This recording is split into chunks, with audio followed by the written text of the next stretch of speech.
बार बाजार लगा तो बकरी खरीदने चला गया।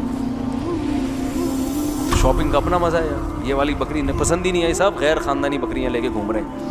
हमने कहा बकरी तो ऐसी हो कि यार खाती सब एक जैसा है, आउटपुट सबका फर्क होता है ना, तो दूध तो हो ना उसका।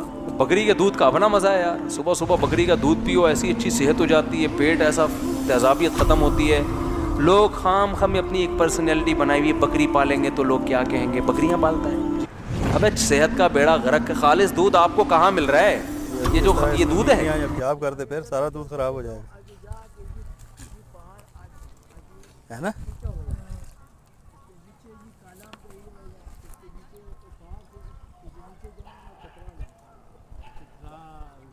वहाँ जाके